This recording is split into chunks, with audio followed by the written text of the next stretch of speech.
बहुत समय पहले की बात है। बिहार के एक गांव मुसनापर में लोग बड़े चैन से रहते थे। लेकिन उस गांव में भी एक डरावना नाम था, रक्ती डाकन। कहते थे कि वह औरत पहले एक साधारण इंसान थी, लेकिन जब डाकुओं ने उसकी पूरी फैमिली को मार डाला, तब वह तंत्र विद्या में लग गई और खुद एक डाकन बन गई। अब रात होते ही गांव वाले अपने अपने घरों में छुप जाते। एक दिन शाम ढल रही थी। रामलाल खेत में हल चला रहा था। उसका दोस्त गणेश वहां आकर बोला, अरे रामलाल, अभी तक खेत में क्या कर रहा है? देख तो सूरज डूब गया है। रात होने से पहले चल, घर लौट चलो। हाँ भाई, बस यही काम निपटा रहा हूं, आ ही रहा हूं। इतना कहते ही वहां रामलाल की छोटी बेटी गौरी भागते हुए आई और बोली, बाबूजी, अम्मा कब से आपका इंतजार कर रही हैं। जल्दी घर चलो। रामलाल ने उसे पास खींच लिया और बोला, चल बेटी, अब चलते हैं। लेकिन रास्ते में ही अचानक अजीब सी हवा चली। पेड़ों से आवाज आई जैसे कोई हंस रहा हो। तभी पीछे से एक औरत की भारी आवाज आई।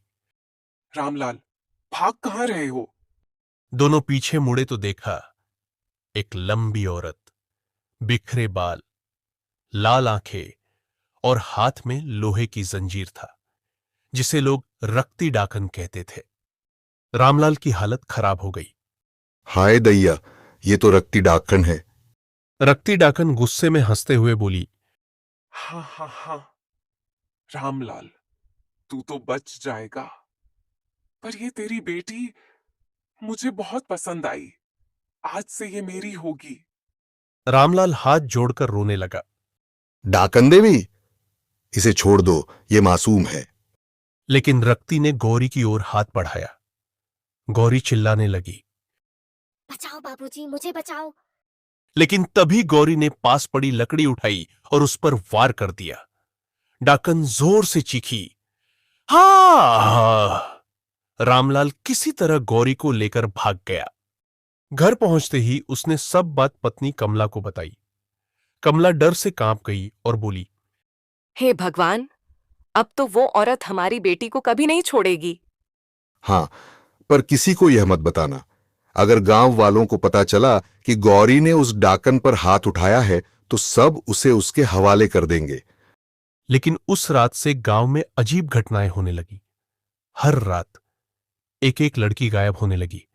पहले शांति, फिर फुलवा। हर सुबह खबर मिलती, डाकन फिर एक लड़की को उठा ले गई। गांव वाले घबरा कर कहने लगे, उस औरत को कोई रोक नहीं सकता। एक दिन कुएं पर औरतें पानी भर रही थीं।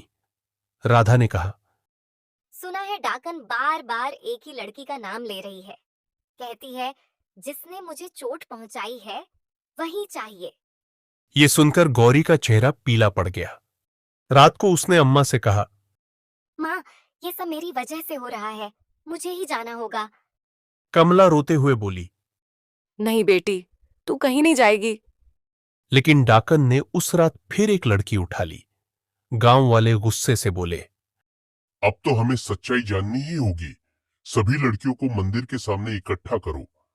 रात को सभी लड़कियां मंदिर के आंगन में खड़ी थीं। रक्ती डाकन आई। उसकी आंखें आग की तरह चमक रही थीं। वो हर लड़की को घूर कर देखने लगी। नहीं, ये नहीं, ये भी नहीं। अचानक वो चीख उठी। कहाँ है वो? कहाँ छुपाया है तुम सबने उसे? गांव वाले एक दूसरे को देखने लगे।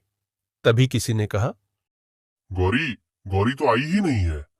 सब दौड़ते हुए गौरी के घर पहुंचे। रामलाल और कमला दरवाजे पर खड़े थे।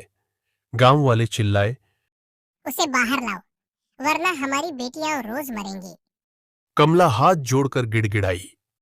मत करो, मेरी बच्ची मासूम है। लेकिन गौरी खुद बाहर आ गई। उसकी आंखों में आंसू थे।